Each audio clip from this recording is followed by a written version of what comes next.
Welcome to popcorn hot debate. ఈరోజు డిబేట్లో వికసిత ఆంధ్రప్రదేశ్ విజన్ 2047 ఈ పిలుపునిచ్చే ముందు మనం విజన్ 2020 వైపు వెళ్తే 1999లో ఆనాడు ఉమ్మడి ఆంధ్రప్రదేశ్ ముఖ్యమంత్రిగా ఉన్న నారా చంద్రబాబు నాయుడు గారు విజన్ 2020కి పిలుపునిచ్చారు. ఆ కళ సాకారంగా ఇప్పుడు మనం చూస్తున్నాం.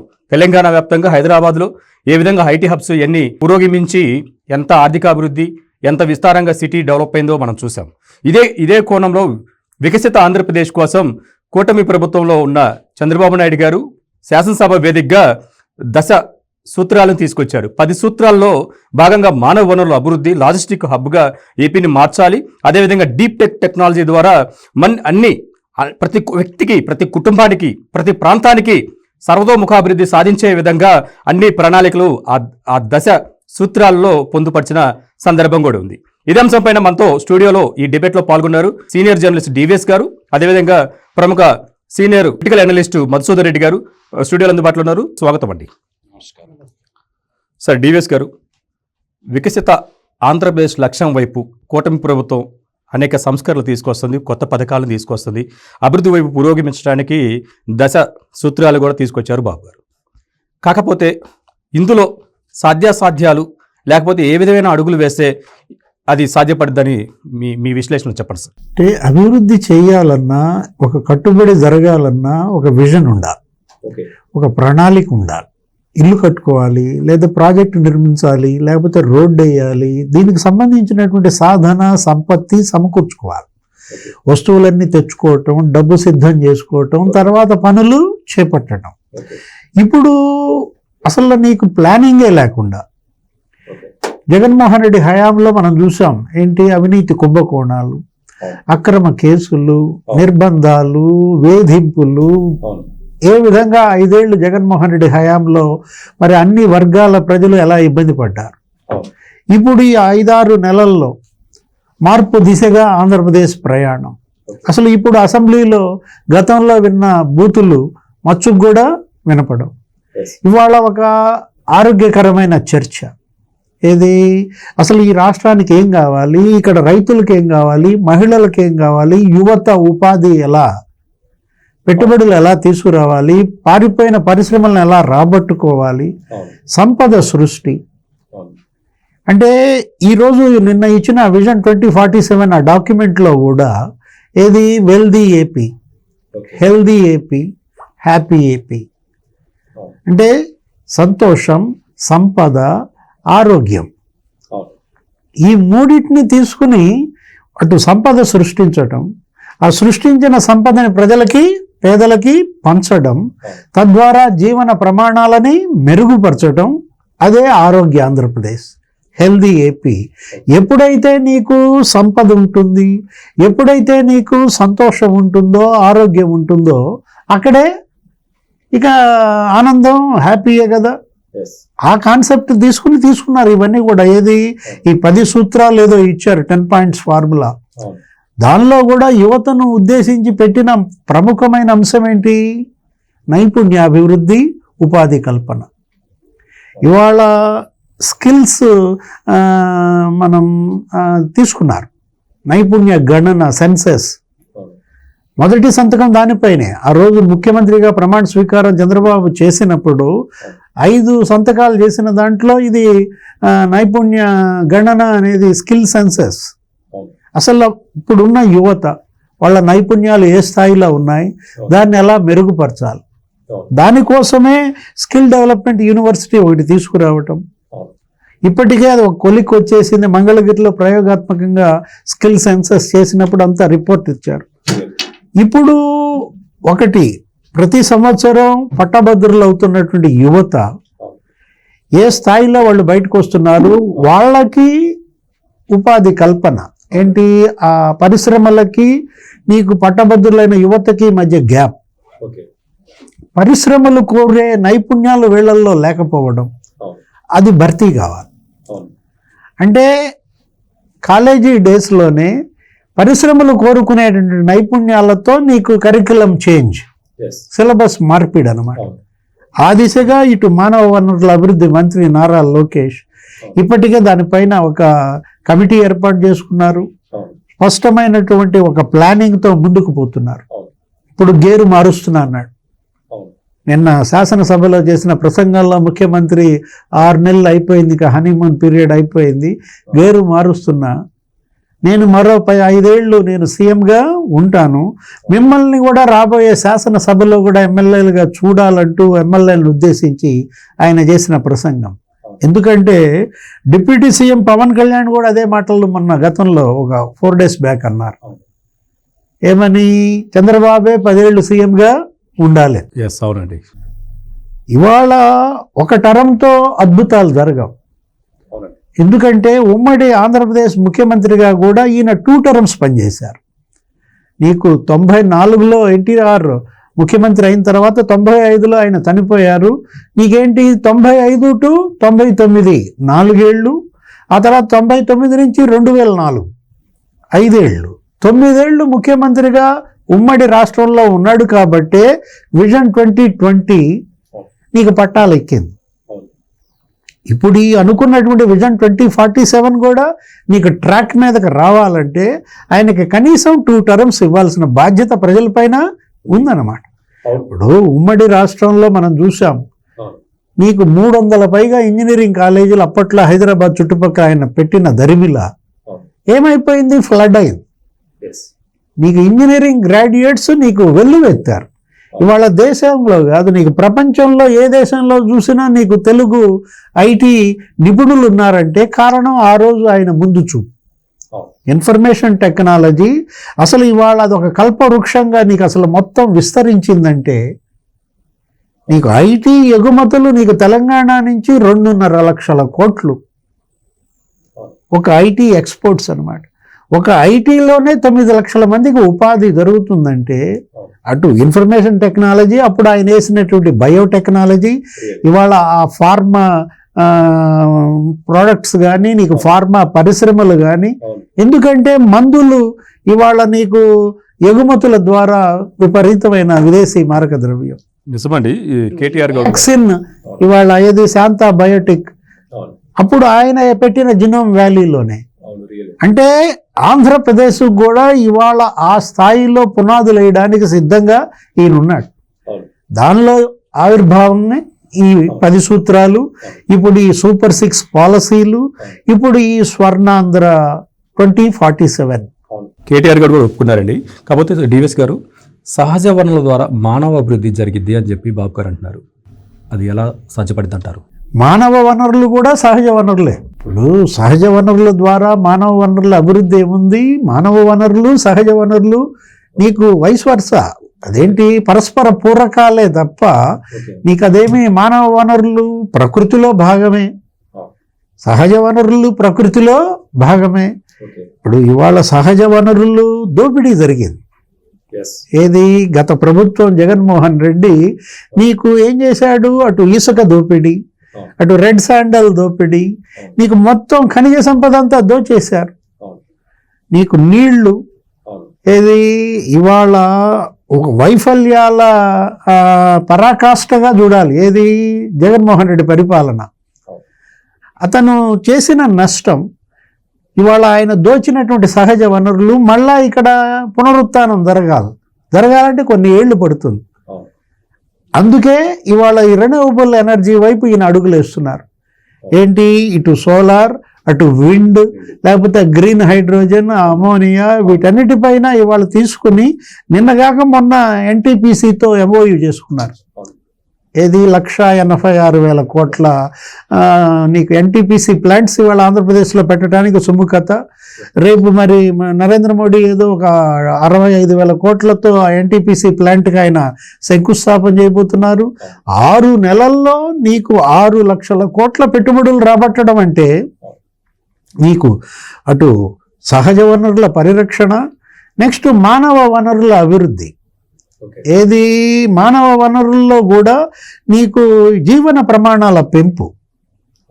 ఈ సూపర్ 6 హామీలు నెరవేర్చడం కూడా, మేనిఫెస్టోలో తెలుగుదేశం జనసేన ఇచ్చిన హామీలు నెరవేర్చడం కూడా ప్రజల జీవన ప్రమాణాలు పెంచాలి.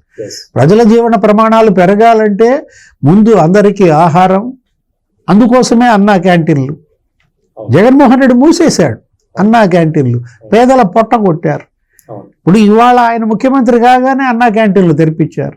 ఇప్పుడు 199 అన్నా క్యాంటీన్లు ఇవాళ పనిచేస్తున్నాయి. అంటే ప్రతి పేదోడు తను కష్టపడతాడు, కూలీ తెచ్చుకుంటాడు. అన్నా క్యాంటీన్లో అటు అల్పాహారం కానీ ఇటు భోజనం కానీ నీకు ముప్పూటల 15 రూపాయలతో నీకు అతని ఆకలి తీరుతుంది.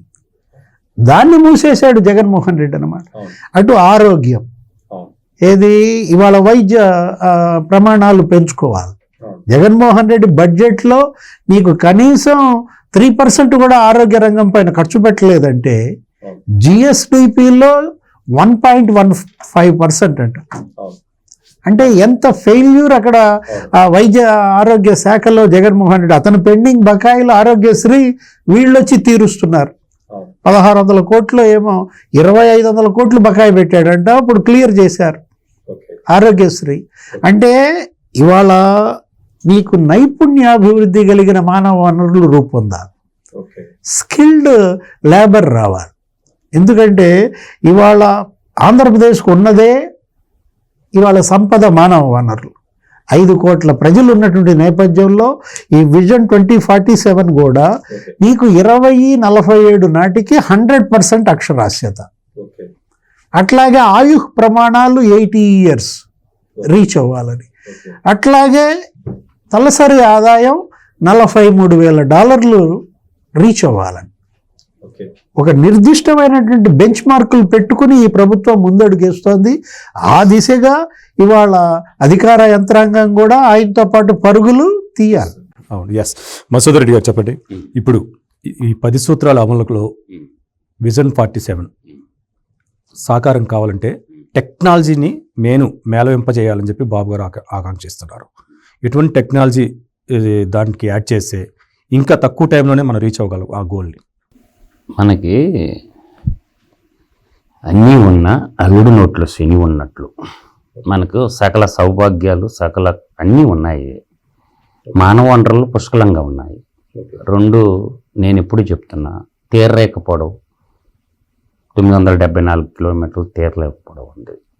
అంటే తూర్పు ఆసియాకి ముఖదారంగా ఉంది. పోర్ట్లు ఎన్నో కట్టుకొని మనం సంపాదించుకోవచ్చు. నా బాధ అంటే ఏంటంటే గడిచిన 5 ఏళ్ల కాలంలో 68.51% రాష్ట్ర రెవెన్యూ ఆదాయంలో పాత అప్పులు కట్టడానికి సరిపోయింది. 2వ పాయింట్ మనం ఇప్పుడు బాగా కూలంకషంగా తీసుకుంటే ప్రతి వ్యక్తి మీద 103,758 రూపాయలు అప్పు ఉందని మనకు తెలుస్తుంది. ప్రతి వ్యక్తి మీద ఈ అప్పు అయితే తీర్చాలి కదా. సో ఈ అప్పు తీర్చాలా అంటే 2018-19లో డివేష్ గారు 50,157 రూపాయలు ఉన్నటువంటి అప్పు ఇప్పుడు 24కి వచ్చేసరికి ఆల్మోస్ట్ డబుల్ అయిపోయింది. 103,758 రూపాయలు ఉంది. ఈ డబ్బులు ఇలా మనం ఒకవైపు అప్పులు కట్టాలి. ఈ అప్పులు కట్టకపోతే కుదరదు. ఉన్న రాష్ట్రం అప్పుల్లో రాష్ట్రం ఉన్న రాష్ట్ర కేంద్ర రాష్ట్రాల్లో పన్నుల రూపంలో వచ్చేటటువంటి ఆదాయం అప్పులకి ఎంత పోతుంది, వడ్డీకి ఎంత పోతుంది. మనం ఈఎంఐ అంటంగా అసలు ప్లస్ ఇంట్రెస్ట్ 2 కట్టాలిగా. కట్టకపోతేనే మొన్న ఒప్పుకుంటుందా? ఒప్పుకోరు. ఈరోజు నిన్నగాక మొన్న చెప్పుకున్నాము, దాదాపుగా రమారమి అన్ని అప్పులు కలిపి ఒక 11 లక్షల కోట్లు ఉన్నాయి. ఈ 11 లక్షల కోట్లకి రేట్ ఆఫ్ ఇంట్రెస్ట్ అతి తక్కువ రేట్ ఆఫ్ ఇంట్రెస్ట్ వేసినా కూడా 7.5% వేస్తే కేవలం వడ్డీలకే 75,000 కోట్ల రూపాయలు మనం కట్టాల్సినటువంటి పరిస్థితి నేటి దుస్థితి. దీన్ని సరి చేసుకోవాలా? ఇవన్నీ తీర్చాలంటే ఆదాయం ఉండాలా. ఆదాయం పెంచే మార్గాలు ఏంటి అంటే ఇండస్ట్రియలైజేషన్ కావాలా. ఆ అంశాల్లో ఇప్పుడు ముందుంటాయి రాష్ట్రం. ఒక రకంగా సెంట్రల్ గవర్నమెంట్ ఇండస్ట్రీస్ తీసుకున్నా, తర్వాత జిఎస్టీ నిధులు పెంచుకోవాలా. జిఎస్టీ నిధులు ఎలా పెరుగుతాయి సార్ అంటే, రాష్ట్రంలో ఇన్ఫ్రాస్ట్రక్చర్ రంగం, మౌలిక వసతుల రంగం బలోపేతం అవుతుంటే ఆ నిర్మాణానికి కావాల్సినటువంటి సామాగ్రి అంతా కూడా సిమెంట్ కానీ స్టీల్ కానీ ఇవన్నీ కూడా రాష్ట్రంలోనే కొనుగోండేటట్టు ఒక ప్రభుత్వ అధికారులు కూడా పక్క రాష్ట్రాల్లో కొనకుండా మన స్వరాష్ట్రంలోనే ఇప్పుడు సిమెంట్ కొంటున్నారు, స్వరాష్ట్రంలోనే కొనేటట్టు ఏర్పాటు చేయాలి. ఆ డబ్బు జిఎస్టీ రూపంలో మనకు వస్తుంది. అదేవిధంగా ఉపాధి కల్పనకు వచ్చేసరికి రైల్వే ప్రాజెక్టులు కావచ్చు, నేషనల్ హైవే ప్రాజెక్టులు కావచ్చు, మౌలిక వసతుల ప్రాజెక్టులో కూడా మన స్టేట్ పిల్లలకే ఎంప్లాయ్మెంట్ ప్రొవైడ్ చేయాలి. పర్మనెంట్ కావచ్చు, టెంపరీ కావచ్చు, స్టేట్ ఎంప్లాయీస్కే ప్రొవైడ్ చేసుకునేటట్టు ఉండాలి. ఇప్పుడు ఎన్టీపీసీ వస్తుంది, చాలా పెద్ద ప్రాజెక్టు. దాంట్లో వచ్చేటటువంటి 50% పవర్ మన రాష్ట్రానికి వచ్చిన 50% దేశానికి అంతా పోద్ది. ఇప్పుడు రామాయపట్నం దగ్గర బీపీసీఎల్ అంటున్నారు. బీపీసీఎల్ నుంచి వచ్చేటటువంటి ఆదాయం కూడా మన రాష్ట్రానికి అడగొచ్చు, తప్పులేదు. కేంద్ర ప్రభుత్వాన్ని బీపీసీఎల్లో నుంచి వచ్చే ఆదాయాన్ని మా రాష్ట్రానికి కొంత ఎసులుబాటుగా కేటాయించమని అడగొచ్చు. అదేవిధంగా ఎన్టీపీసీలో వచ్చే ఆదాయాన్ని కూడా కొంత షేర్ అడగొచ్చు. నేను ప్రభుత్వానికి సూచన చేసేది ఏంటంటే, ఏ నూతన ప్రాజెక్టులు ప్రైవేట్ రంగంలో వచ్చినట్లు ఎన్టీపీసీలో ఉంది, అసలు ఉంది. అది సంయుక్త ప్రాజెక్ట్. నేననేది కేవలం ఎన్టీపీసీ కాదు, ఎన్టీపీసీ, ఏపీ జెన్కో 50-50. నేననేది ఏంటంటే, ఏ ప్రభుత్వ రంగ ప్రాజెక్ట్ వచ్చినా కూడా నా యొక్క అంబుల్ రిక్వెస్ట్ గవర్నమెంట్కి, ఎన్డీఏ కూటమికి, ఎనీ కైండ్ ఆఫ్ ప్రాజెక్టు, అది ఇండ్ ఎనర్జీ కావచ్చు, సోలార్ ఎనర్జీ కావచ్చు, ఎనీ కైండ్ ఆఫ్ పోర్ట్ కావచ్చు, ఏదైనా ఒక ప్రాజెక్ట్ వస్తుంటే ఆ ప్రాజెక్టులో ఒక 25% షేరు రాష్ట్ర ప్రభుత్వానికి కానీ ఉంటే తద్వారా ఆదాయాన్ని మనం జీవితాంతం ఉండొచ్చు. మూడోది, నాకు తెలిసిన ఒక సమస్య చెప్తాను, ఎందుకంటే నేను నడయాడిన నేల కాబట్టి. ఇప్పుడు రైతుల దగ్గర భూములు పారిశ్రామీకరణ జరిగేటప్పుడు రైతుల దగ్గర భూములు తీసుకుంటారు.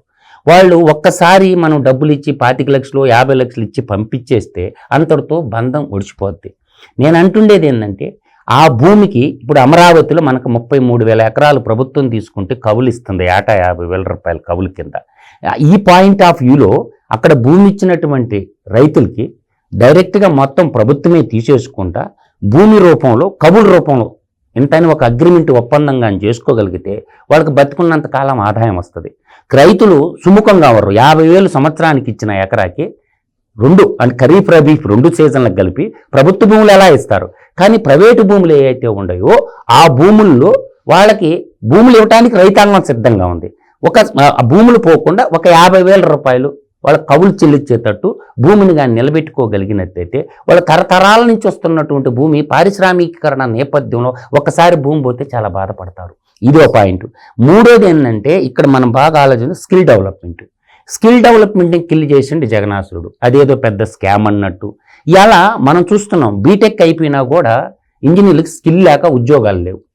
ఈరోజు అన్ని రకాలైనటువంటి, ఇప్పుడు నేను డైరెక్ట్గా చెప్తున్నాను డివిఎస్ గారు, బీపీసీఎల్ వస్తుంది కదా, ఇప్పుడు ఫ్యాబ్రికేషన్ వర్క్ చేయాలంటే మన ఉత్తరాంధ్రలో విశాఖ, శ్రీకాకుళం, విజయనగరం ఈ 3 జిల్లాల పిల్లలు అద్భుతంగా చేయగలరు work.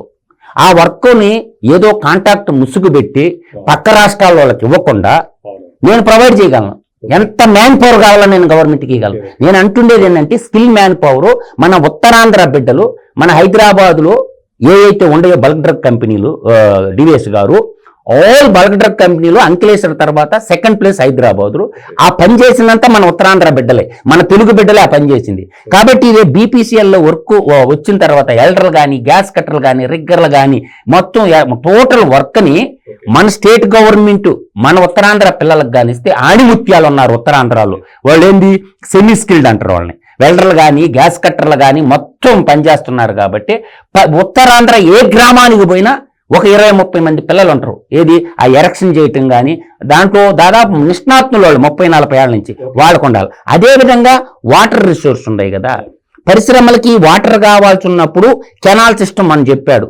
Godavari to Krishna to Penna, ఈ నదుల అనుసంధాన ప్రక్రియ కూడా వేగవంతం చేసుకుంటే పరిశ్రమలకు మనం నీళ్లు ఒకటి, విద్యుత్ శక్తి ఒకటి, భూమి ఒకటి, మానవ వనరులు ఒకటి, ఈ ప్రధానమైనటువంటి 4 వనరులు.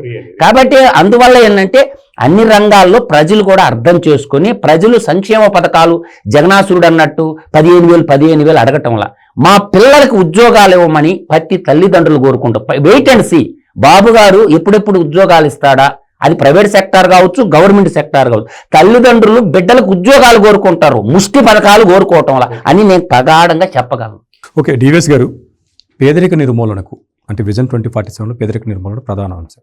ఈ ప్రధాన అంశంలో పేదరిక నిర్మూలన కోసము సాంకేతికతతో పాటు పరిశ్రమల స్థాపన కూడా జరగాలి. గతంలో మనం చూసుకోవచ్చు, పల్నాడు ప్రాంతంలో 1,000 ఎకరాలు అలా పరిశ్రమలు స్థాపిస్తామని చెప్పి వాళ్ళు ఆక్యుపై చేసుకొని ఆ విధంగా పరిశ్రమలు పెట్టకపోయినా జంగిల్గా మార్చారు. కానీ ఇప్పుడైనా ఆ భూములు వెనక్కి తీసుకోవటమా, రైతులకు ఇవ్వటమా, లేకపోతే ఎటువంటి అడుగులు వేస్తే అక్కడ పరిశ్రమలు నెలకొల్పడానికి అవకాశం ఉంటుందంటారు? అదే జగన్మోహన్ రెడ్డి జంగిల్ రాజ్ చేశాడు.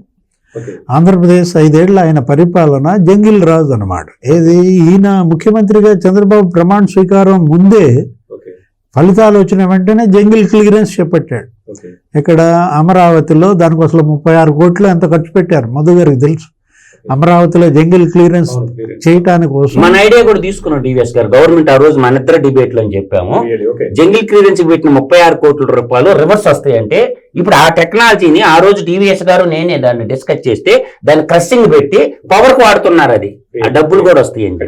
అదే కాదు, ఏది ఇప్పుడు వికసిత నియోజకవర్గాలు, అది కూడా మధు గారితో డిబేట్ లోనే మనం ఆ డిబేట్ లో మాట్లాడుకుంటూ ప్రతి ఎమ్మెల్యే, ప్రతి ఇన్ఛార్జ్ ఇవాళ ఏ విధంగా అయితే వికసిత భారత్, వికసిత ఆంధ్రప్రదేశ్ అక్కడ మోడీ, ఇక్కడ చంద్రబాబు ప్లాన్ చేస్తున్నారో, డాక్యుమెంట్స్ ప్రిపేర్ చేస్తున్నారో, మీ నియోజకవర్గంలో ప్రతి ఎమ్మెల్యే, ప్రతి ఇన్ఛార్జి వికసిత నియోజకవర్గం డాక్యుమెంట్ ప్రిపేర్ చేసుకోమని చెప్పాం. ఇప్పుడు నిన్న శాసనసభలో కూడా ముఖ్యమంత్రి గారు అదే అసెంబ్లీలో ప్రకటించారు. ఎమ్మెల్యేలందరినీ ఉద్దేశించి ప్రతి నియోజకవర్గం వికసితం కావాలి, వికసిత నియోజకవర్గ ప్రణాళిక మీరు రూపొందించండి. మొత్తం 175 నియోజకవర్గాల యొక్క వికసిత నియోజకవర్గ ప్రణాళికలు నేను క్రోడీకరించుకుంటాను. నేను చేసినటువంటి ఈ డాక్యుమెంట్లో మీరు ఇచ్చిన అదనపు పాయింట్స్ని నమోదు చేసుకుంటాం. అంటే ఆ నియోజకవర్గంలో ఏ సహజ వనరులు ఉన్నాయి, అక్కడ ఉన్నటువంటి ప్రజల జీవన విధానం ఏంటి, అక్కడ ఏ ఏ వర్గాల ప్రజలు ఉన్నారు, అక్కడ ఉన్న ఇన్ఛార్జికి తెలుసు, అక్కడ ఉన్న ఎమ్మెల్యే దానిపైన ఒక థీసిస్ చేయాలి. అది ఇవాళ ఒక పెద్ద నియోజకవర్గ ముఖ చిత్రమే మార్చేస్తుందన్నమాట. నీకు ఎక్కడ తరుగుందో తెలుస్తుంది, ఎక్కడ ఎక్కువ ఉందో తెలుస్తుంది.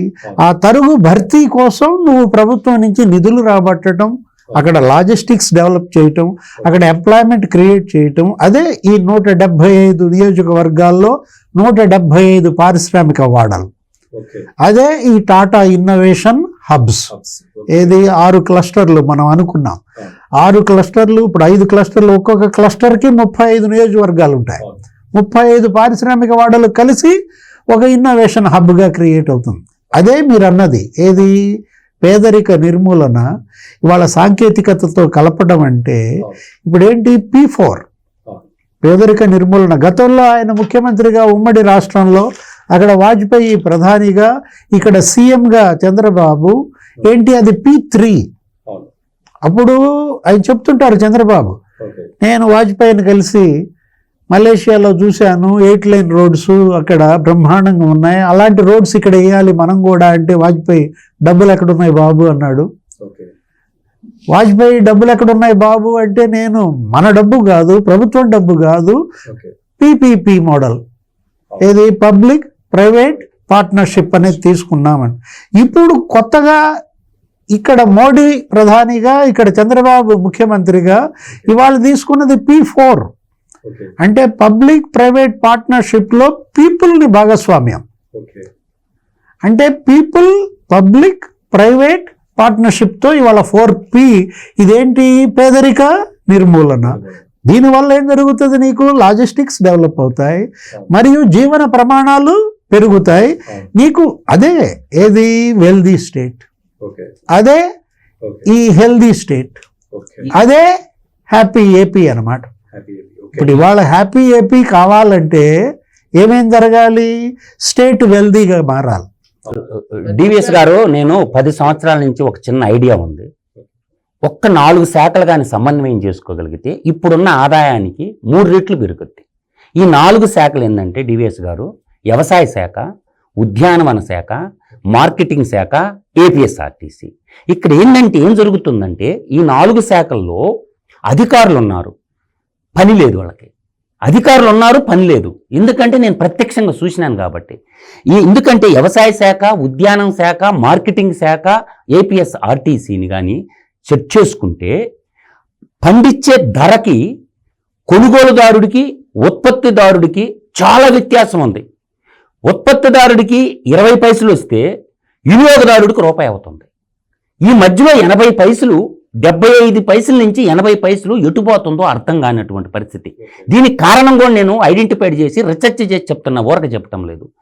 ఈ ఉద్యానం ఇప్పుడు ఏపీఎస్ఆర్టీసీ ఖండమైన బస్సులు ఉంటాయి, దాన్ని కార్గోగాన్ని వాడి మారుమూల ప్రాంతాల్లో ఎక్కడైతే ఉంటుందో అగ్రికల్చర్ బీఎస్సీ చదువుకున్న 10th అయిపోయిన తర్వాత అగ్రికల్చర్ డిప్లొమా చేస్తారు. చాలామంది ఆడపిల్లలు ఉన్నారు, వాళ్ళ చేత గ్రేడింగ్ సెంటర్లు పెట్టేసి ప్రభుత్వమే అక్కడ ఉన్నటువంటి ఏవి దొరికితే అవన్నీ కొనిచ్చి పట్టణాల్లో ఆల్రెడీ అప్పట్లో విజన్ 2020లో భాగంగా రైతు బజార్లు పెట్టాడు చంద్రబాబు నాయుడు గారు.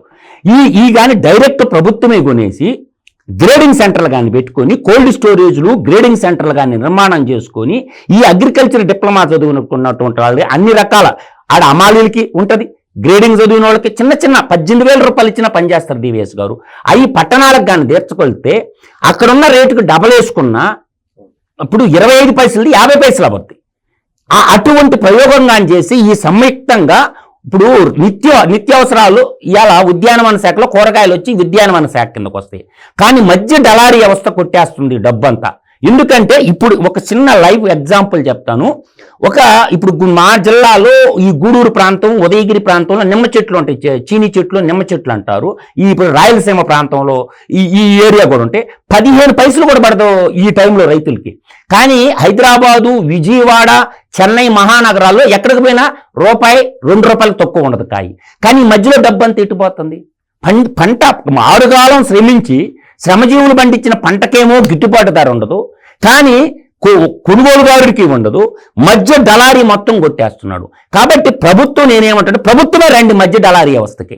నా పాయింట్ ఏంటంటే ఏపీఎస్ఆర్టీసీని పాత ఖండమైన బస్సులు వాడుకొని ప్రభుత్వమే ట్రాన్స్పోర్ట్ క్రియేట్ చేసుకుంటే ట్రాన్స్పోర్ట్ ఛార్జీల డబ్బులు ఏపీఎస్ఆర్టీసీలో డ్రైవర్లకు ఉద్యోగాలు వస్తాయి. రెండో పాయింట్, మనకి మార్కెటింగ్ హ్యాడ్ల్లో ఈ గ్రేడింగ్ ఆఫీసర్లుగా ఈ 10th అయిపోయిన తర్వాత అగ్రికల్చర్ డిప్లొమా చేసిన పిల్లలకు ఎంప్లాయ్మెంట్ ఇస్తే గ్రేడింగ్ చేస్తారు. ఆ గ్రేడింగ్ చేయడానికి స్థానికున్న గ్రామాల్లో ఉన్న కొంతమందికి ఉపాధి దొరకదు. ఆ సరుకును తీసుకొచ్చి నేరుగా పట్టణాల్లో, కార్పొరేట్ టౌన్లో, రైతు బజార్లో పెడితే వినియోగదారుడికి తక్కువ ధరకి వస్తువులు దొరకతాయి. ఒక్క అగ్రికల్చర్ సెక్టార్లోనే ఇప్పుడున్న దానికి చెస్ కూడా డబ్బులు కట్టడం లేదు. చెక్ పోస్టుల కాడ ఏం జరగద్దంటే డివిఎస్ గారు లారీకి ఇంత లంచాలు ఇచ్చేది జంప్ ఆడ కొంత వెయిట్ ఉంటే కరెక్ట్గా చెక్ చేయటం చెక్ పోస్ట్లో కూడా మార్కెటింగ్ శాఖ వాళ్ళు నేను స్వయంగా చూస్తా. ఈ జామాయిల్ లోళ్ళు పోతా ఉంటే 100-200 గేట్ ఎత్తేస్తూ ఉంటారు అనమాట.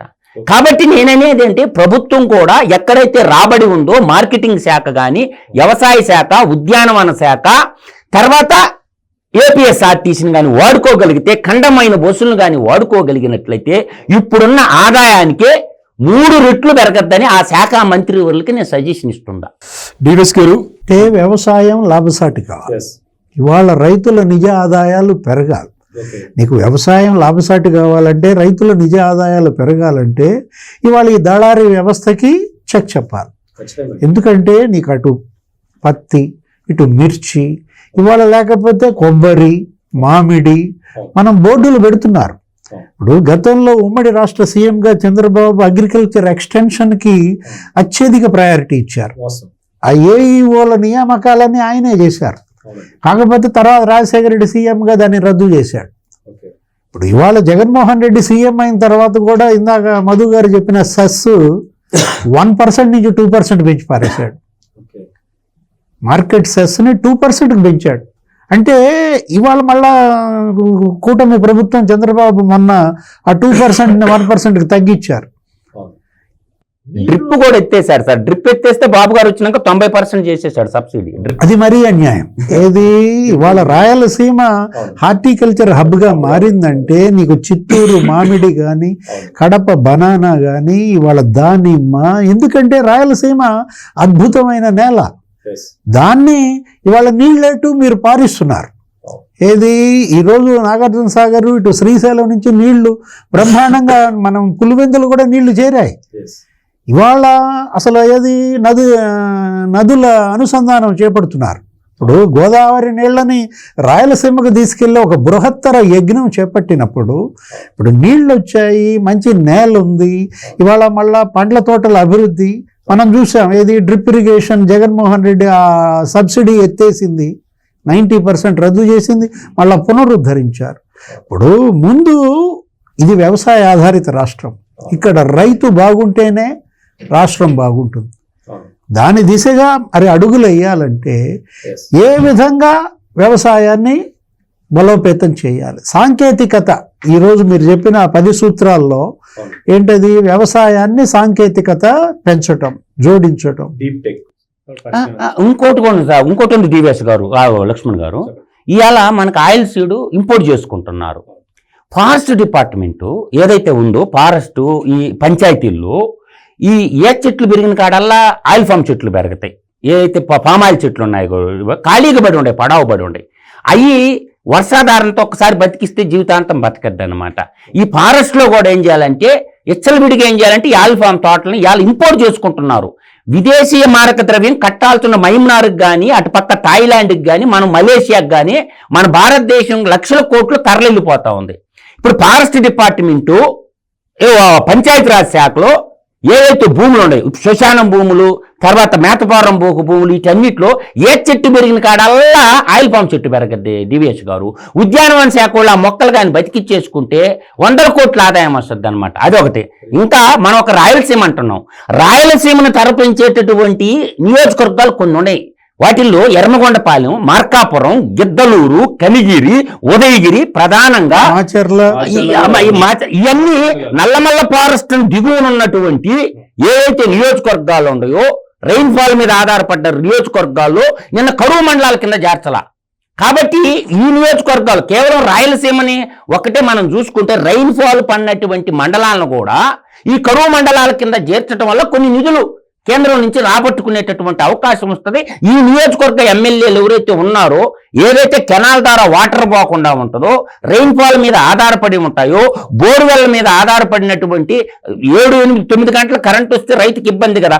కాబట్టి వాళ్ళందరికీ కూడా ప్రభుత్వం ఆలోచన చేసి అవి కూడా కరువు మండలాల కింద ప్రకటించేసి, అర్థమవుతుందా, కరువు మండలాల కింద ప్రకటించి ముందు వెనకబడిన ప్రాంతాల బోర్వెల్స్ అన్నిటికీ సోలార్ విద్యుత్తుని మనం ఫ్రీగా ఇవ్వగలిగితే, ఆ పంపు సెట్లకి అన్ని సోలార్ సెటప్లో ఆల్రెడీ కేంద్ర ప్రభుత్వం 78,000 కోట్లు పెట్టింది సోలార్లకి. దాన్ని కానీ ఇంప్లిమెంట్ చేస్తే రైతుల ఆనందోత్సవాల్లో బాబు గారికి జైజోలు పలుకుతారనమాట. సోలార్ ప్యానల్స్ ఏవైతే ఉన్నాయో కేంద్ర ప్రభుత్వం 78,000 కోట్లు పెట్టింది ఈ బడ్జెట్లో సౌర విద్యుత్తుగా. ఆ పలకలన్నీ వెనకబడిన ప్రాంతాలు ఏవైతే రెయిన్ఫాల్ తక్కువగా ఉండి బోర్వెల్ మీద ఆధారపడిన పంపు చెట్లు కన్నీ ఈ సోలార్ సిస్టమ్ కూడా రైతులకు ఫ్రీగా ఇవ్వాలనేది నా యొక్క కోరిక. నిన్నగాక మొన్న శాసనసభలో మాట్లాడుతూ ముఖ్యమంత్రి చంద్రబాబు ఇదే ప్రకటన చేశారు. మిషన్ రాయలసీమలో ఏ వాగ్దానం అయితే చేశామో ప్రతి హామీ మేము నెరవేరుస్తామని చెప్పి ఆ రోజు లోకేష్ యువగళం పాదయాత్రలో ఆ రాయలసీమలో ఆయన పాదయాత్ర చేస్తూ వచ్చిన సందర్భంగా ఇచ్చిన హామీలన్నీ మిషన్ రాయలసీమ కింద మనం ఇచ్చిన దీంట్లో. ఎందుకంటే ఇవాళ వ్యవసాయానికి ఎంత చేసినా తక్కువే. అన్నదాత సుఖీభవ ఒక స్కీమ్ తీసుకొచ్చారు. ఇప్పుడు దానికి బడ్జెట్లో కూడా 4,500 కోట్లు ఏమో కేటాయించిన పరిస్థితుల్లో ఇప్పుడు ఈరోజు రైతు బలోపేతం చేయడం ద్వారా రాష్ట్రం ఇవాళ నిలబడుతుంది. ఇవాళ యువతకు ఉపాధి ఎటు మీరు కల్పిస్తున్నారు, పరిశ్రమలు పెద్ద ఎత్తున రాబట్టే కృషి జరుగుతోంది. అటు రైతు ఇటు యువత 2 కళ్ళుగా ఈ ప్రభుత్వం ముందడుగు వేయాలి. రైతు, యువత, పారిశ్రామీకరణ. మొత్తానికైతే వికసిత ఆంధ్రప్రదేశ్ సాకారం కావాలంటే ముందు చూపుతూ వెళ్తున్న చంద్రబాబు నాయుడు కూటమి ప్రభుత్వంకి సహకరించకపోగా బురద జల్లే ప్రయత్నాలు మానుకుంటే ఈ సహకారం ఏదైతే వికసిత ఆంధ్రప్రదేశ్ వైపు అడుగులు పడుతున్నాయో, ఈ 10 సూత్రాలు ఇంప్లిమెంటేషన్ జరుగుతున్నాయో, ప్రభుత్వాలు మారినా కానీ ఈ విజన్ 47 అనేది విజన్ 2020 లాగే ముందుకు వెళ్తుంది. ఖచ్చితంగా మానవాభివృద్ధి, అదేవిధంగా ప్రాంతాల అభివృద్ధి ఖచ్చితంగా జరిగి ఈ వికసిత ఆంధ్రప్రదేశ్ కళ సాకారం అవుతుందని చెప్పి చర్చ ద్వారా అర్థమవుతుంది. చర్చలో పాల్గొన్న డివిఎస్ గారికి, మధుసూదన్ రెడ్డి గారికి నమస్కారం సార్.